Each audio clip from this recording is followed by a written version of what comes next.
Hi, this is Judy from Bungalow Quilting and Yarn. My little forest of trees here is just growing pretty quickly, and it's really a fun pattern to make. I love to do curved piecing, but a lot of people find it to be a little bit difficult.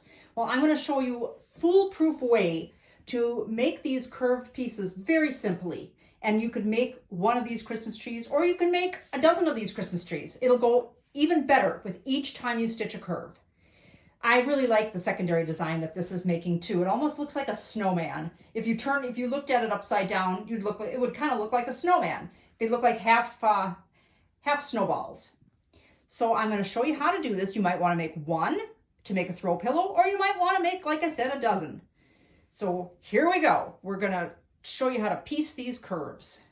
Okay, so what are you going to need to make one of these Christmas trees? You're going to need a rotary cutter. You're going to need a minimum of a fat quarter of your tree fabric for each tree. You're going to need for each tree, you're going to need a strip of 44-inch wide. So this is Kona snow. You're going to need a strip that's 6.5 inches wide by width of fabric. So cut your width of fabric strip 6.5 inches wide, one per tree, okay? And you're going to need a ruler like this, because this kind of a ruler is indispensable when you are using paper templates. And you're going to need the pattern, which is here and here. Okay, this is on my website. So you're going to print it out to 100% on it. So it's a PDF. You're going to download it and then make sure when you're printing it, it's at 100%, or you won't have the right size. This quilt or this block finishes at 18.5 by 18.5 inches. So it's a nice size if you wanted to use it for a throw pillow, and it's a good size for getting a quilt done quickly because it's a big block. All right, so we're going to talk about cutting these pieces out. Now, for your first one, don't start with a directional print. Start with something that's kind of an all over like this one is. So this is just a big piece that I've had left over from something else. It's an older piece of fabric, but I like the orange. I want to make my tree with really bright colors. So I'm going to need to do 6 of these. So I've got this doubled. So with this doubled, you need to do it 3 times, right? 6 of these. I need 6 of the D piece. So this is the L piece. This is the D piece. I need 6 of these. I need 6 of these. I will need 2 squares of the tree fabric. 6.5 inches by 6.5 inches. 2 squares that are 6.5 inches by 6.5 inches, like this, okay? 2 of those, in addition to 6 of these and 6 of these. You will also then need, out of your background fabric, out of your 6.5-inch strip that you cut from your Kona background, 2 rectangles that are 6.5 inches by 3.5 inches, 2 of those. All right. Now there are no written instructions for this, so you can watch this video as many times as you want to. I didn't do a written pattern. I just have this to download and this video. Okay. So 2 of the background pieces that are 3.5 inches by 6.5. So you have your 6.5-inch strip, right, that you cut from your Kona. So you're just going to cut 2 3.5-inch pieces from that. You're subcutting. And then you need 2 squares that are 6.5 by 6.5. And you need, this comes out of the white, out of the background, and this comes out of your tree fabric. So I'm going to show you how to cut this, because you're looking at it probably thinking, okay, how do we attack that? Well, you can trace it in an old-fashioned way. You can trace it with a pen and cut it. If you're a beginner sewist, that might be the way I would suggest doing it. You know, it's always good to watch a quilter do videos that has done sewing, that has been sewing for many years. We've made all the mistakes, and we can tell you what's going to happen before you even do it. And that might not save you from making the mistake, but trust me, we have got all the experience in the world that you can learn from. So here's the edge of my template. This is what I like to do with paper templates. I like to put a ruler on the edge of the paper template like this. That keeps me from shaving off little pieces of my pattern every single time that I go to cut it. You might want to print several of these out in case you do cut them or shave them close, because you don't want to change the size of your pattern every single time you cut it. So you don't want to shave it down, and pretty soon you have pieces that are not accurate anymore. You have pieces that aren't the right size. There again is a useful tip from an experienced sewist. All right, so now you're going to cut this one here down at the bottom. Okay. Now you are going to cut those little top pieces. You can move that off to the side. Cut this little top piece right here. And you're going to cut your angle. Now, because I'm cutting this to do a video, I'm going to start in the center because I can't arrange this as I might normally do because I've got a camera on it. Like this, see? Go halfway and then go part way again because you don't want to slip. You don't want to slip and cut yourself. So take it easy. I kind of shaved off the pattern there too. See, that's why you have to be really careful not to shave your pattern pieces. You're going to want to cut a couple of, or you're going to want to print a couple of these pieces out. All right, this can be tricky, like I said. And you want to be accurate with this. Accuracy really counts. This is not a true drunkard's path. It's a little bit narrower at the top points than a drunkard's path. There we go. Okay, so now I've got my homework cut out for me. I've got to cut out 6 of these. If you get the little jagged edges like this, that's not a big deal. That's inside the seam allowance. It's not going to matter. Okay, so you need to do 6 of these. So let's do that one more time. Now with an all over print, it doesn't really matter, right, how you lay this. If it were directional, it's going to matter a lot. It's going to matter a great deal. You're going to want to keep it, you're going to want to orient this, maybe draw arrows on it or make a top and bottom on there so that you know what the top and the bottom is. Like I said, your first one out of the gate, don't be doing directional fabrics. Okay, so I'm going to cut this here, cut this across here. This one's already going to go better than the other one.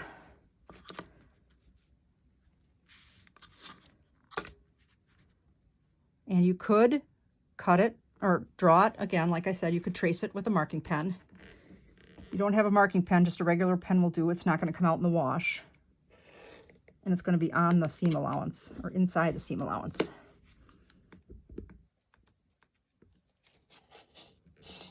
Use a sharp rotary cutter blade. And now I can turn this. Keep it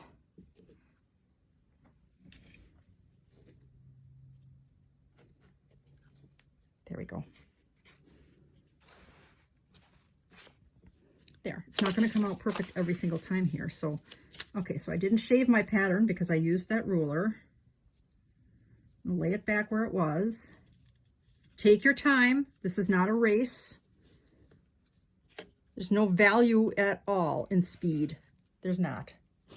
Even if it's Christmas Eve and you're trying to get something done. Okay, now this is how we're going to cut this very carefully around this curve. Slow and steady.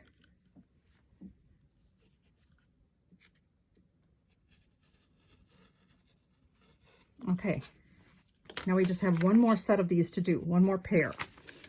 But what I'm going to do then is I'll do that off camera. I'll do the D. I want to do the D piece. Okay. This gets done out of the background, and you need 6 of those. I've already cut my 2 rectangles that I said I was going to need. And we'll repeat that. All the pieces that you're going to need, I will be repeating that. Okay, so I'm going to use that corner to my advantage here. Just lay that because that's 2 less pieces that I need to cut. And I'm going to very slowly and methodically, and keeping my fingers out of the way, cut around that D piece.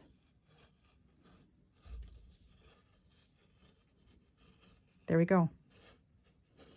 Okay, perfect. So you'll need 6 of those. The next one I'm going to do like this because I want to conserve on fabric that way.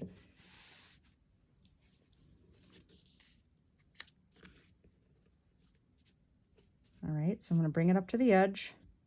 I'm going to use my ruler and cut that edge, but first I'm going to do this.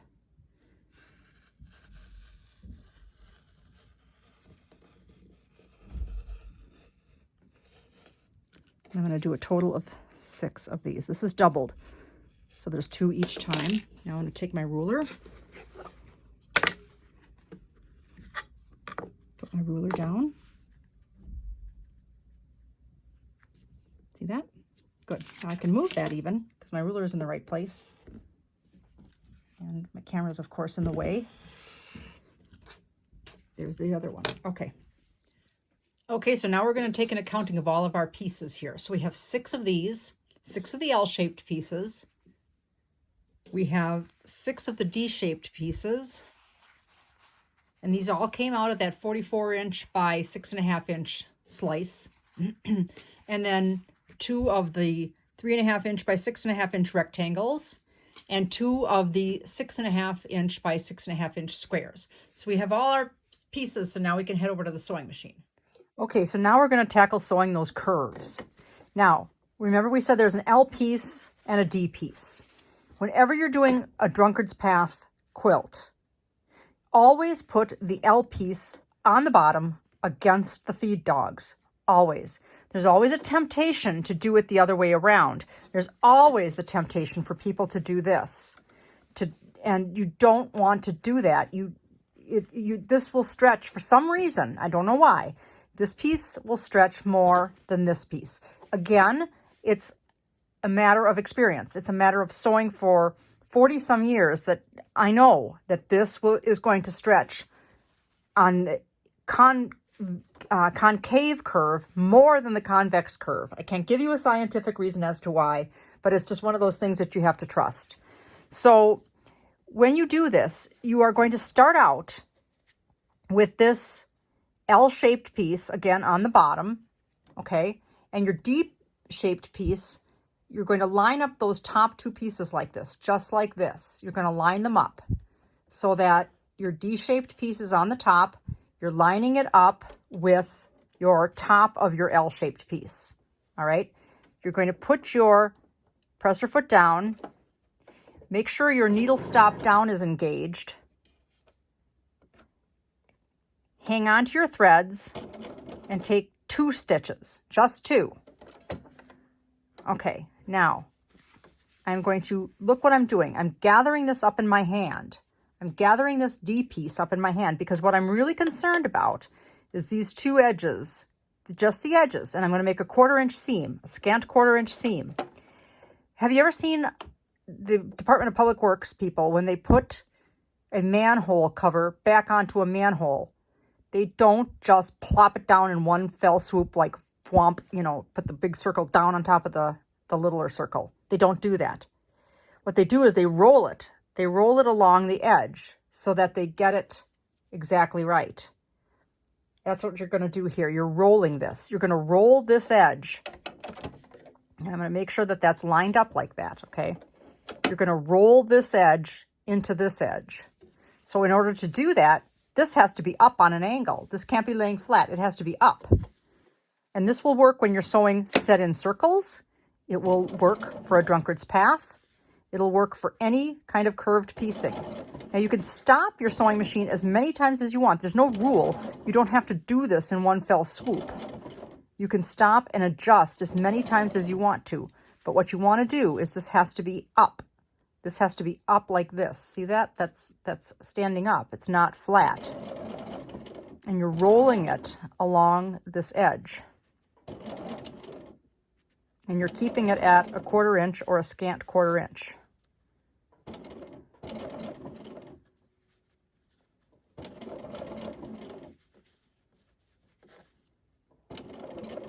Now, if you've noticed, obviously, I'm using and that's just the little part where I cut and I made that little jagged edge there. That won't matter. I'm using a wooden skewer because I don't like to get my hands in there, because when you use your hands, when you use your fingers, you end up pushing too hard or pulling too hard, one of the two. Because all you need to do is guide it. You don't need to push or pull. You shouldn't be pushing or pulling. If you push or pull, you're going to end up distorting the entire thing. One of them is going to end up longer than the other. Okay? So, okay, now look at that. I ended up with the exact right amount at the end. One of them was not longer than the other. It's the exact right amount. See that? I'm going to go off the edge. Okay.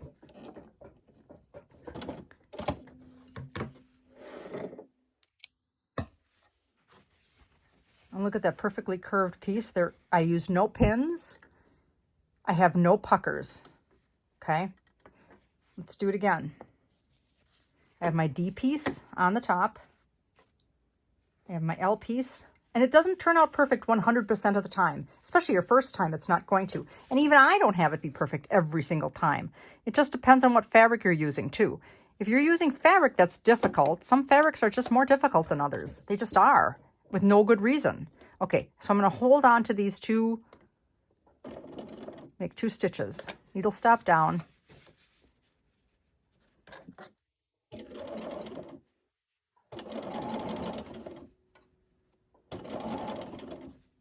Okay, now I'm gonna, there's a bubble there, so I just lifted. There's no reason why you can't stop and lift and adjust your foot. But notice how I'm paying most attention to keeping those edges together. I'm kind of rolling those edges against each other.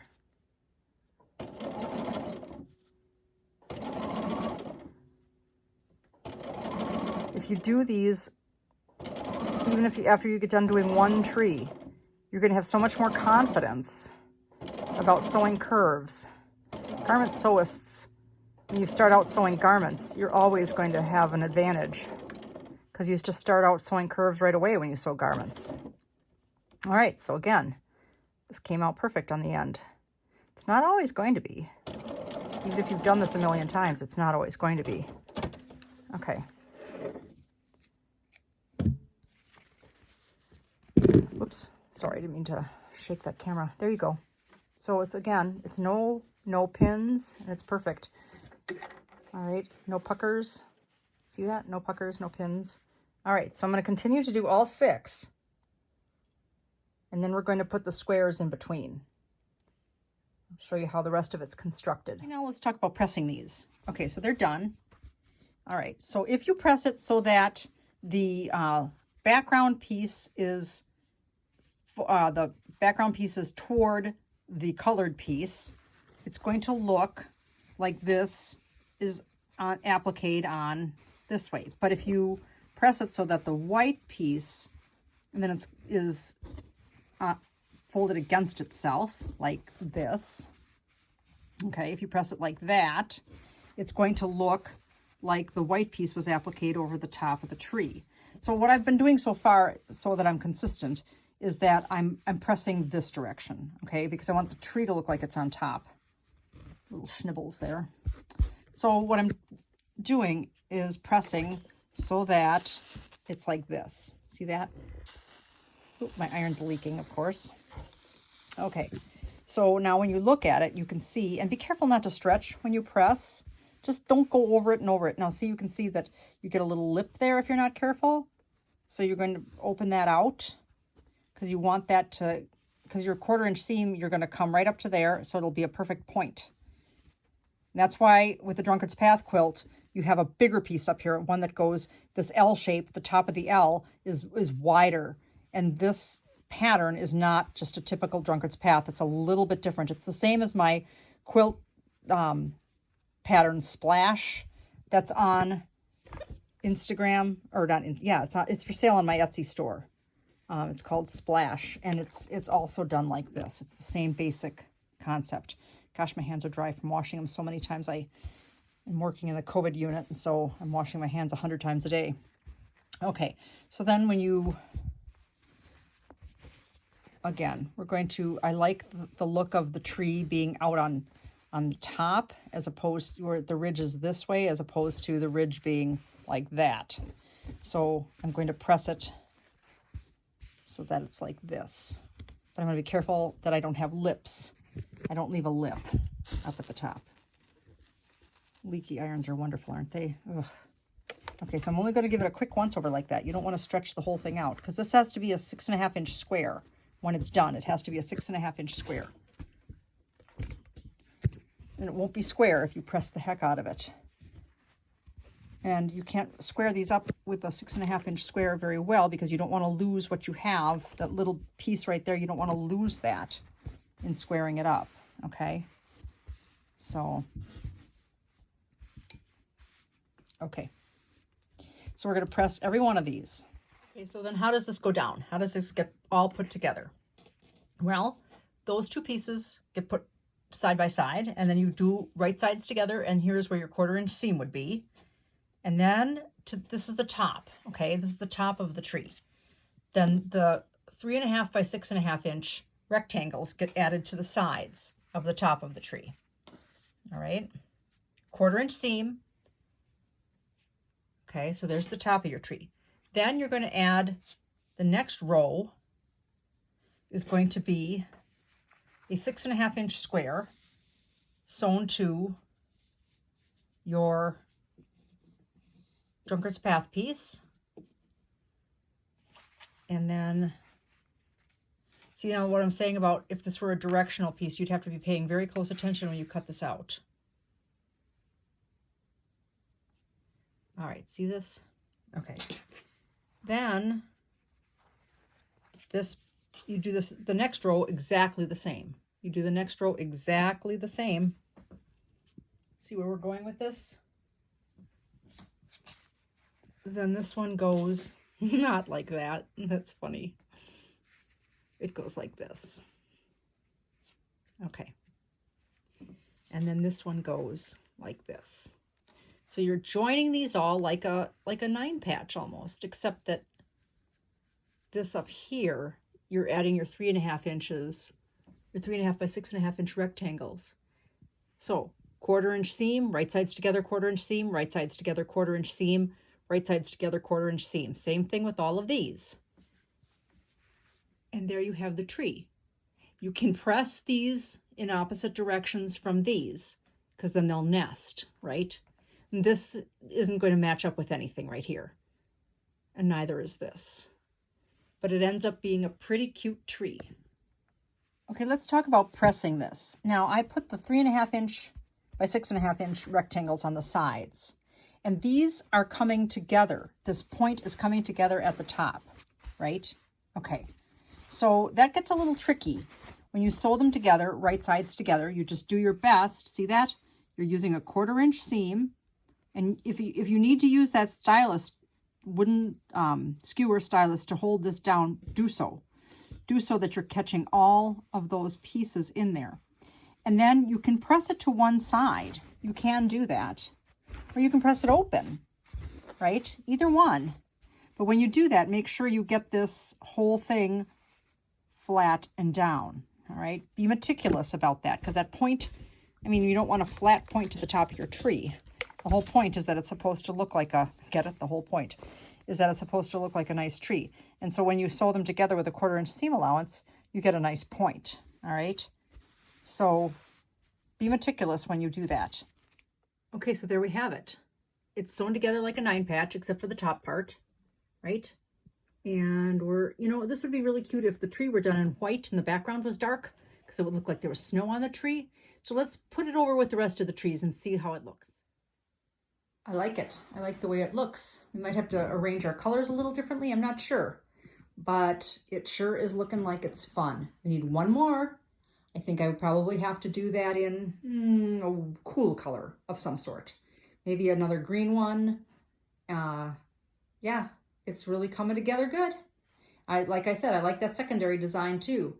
I like to think about that when I'm making a quilt, that it should have a secondary design, and they kind of look like snowmen. See, if you went this way and you looked at it upside down, it looks like snowmen kind of. It's a lot of fun. It's a lot of fun, and it's a good way to get your practice with sewing with curves. So one more and my quilt will be done. So I hope that you've enjoyed this video, and I hope that you make this and then show me what you've done. Send it to me at judy@bungalowquilting.com.